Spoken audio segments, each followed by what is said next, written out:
পাঁচটি কারণে স্ত্রীর প্রতি স্বামীর মহব্বত কমে যায়, আকর্ষণ কমে যায়। ওই স্ত্রীর প্রতি স্বামীর কোনো মহব্বত থাকে না, ভালোবাসা থাকে না, এবং তার সংসারটা জাহান্নাম মনে হবে, এবং এই পরিণতিটা আস্তে আস্তে ভয়ানক রূপ ধারণ করে বা ডিভোর্স পর্যন্ত চলে যায়।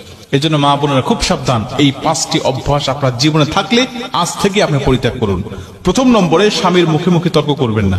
যেই স্ত্রী স্বামীর মুখে মুখে তর্ক করে, ও যদি বিশ্ব সুন্দরী হয়, ও যদি উচ্চ শিক্ষিত হয়, তারপরেও স্বামীর অন্তরে তার জন্য কোনো জায়গা থাকে না। মনে রাখবেন, কোন পুরুষ মুখে মুখে তর্ক করা স্ত্রীকে মোটেও পছন্দ করে না।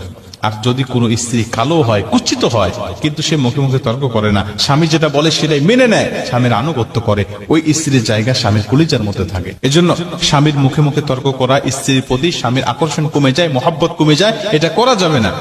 দ্বিতীয় নম্বরে, স্বামী যেটা বলে জিদ করে তার অন্য কিছু করা, উল্টাটা করা। স্বামী বলেছে ডানে যেতে হবে, আপনি বলছেন না আমাকে বামে যেতে হবে। স্বামী বলছে বামে যেতে হবে, আপনি ডানে চলে গিয়েছেন। স্বামী একটা যুক্তি দিচ্ছে, আপনি তার যুক্তিতে অ্যাভয়েড করে নিজে আরেকটা যুক্তি দাঁড় করাচ্ছেন।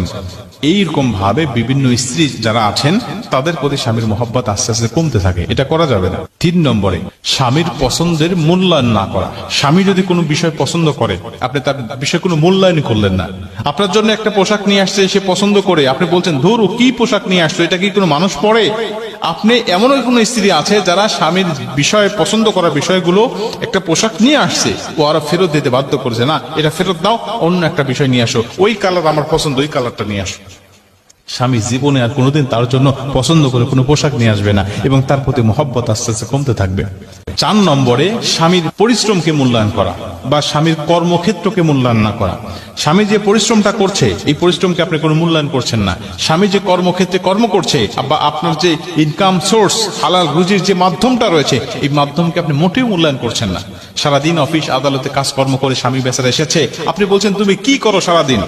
আমি সারাদিন আমার সংসারের মধ্যে কত কাজ করি, ছেলে মেয়েকে সামলাই, খাবার দাবার রান্না করি, কাপড় চোপড় ধুই, বিভিন্ন কাজকর্ম করে আমি তো একদম টায়ার্ড।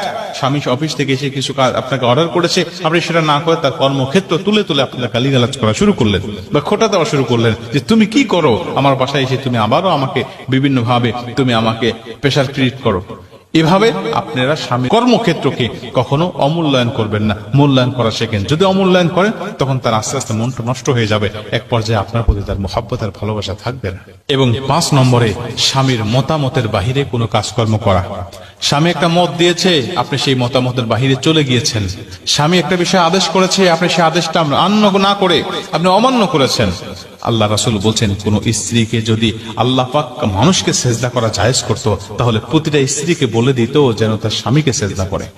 এটা আল্লাহ রাসূল এমনি এমনি বলেন নাই, কারণ সেজদা দেওয়া মানুষকে জায়েজ নাই। তাহলে নবী বললেন কেন? বললেন শুধু একটা মাত্র কারণ, সেটা হলো স্বামীর হক, স্বামীর গুরুত্ব বোঝানোর জন্য।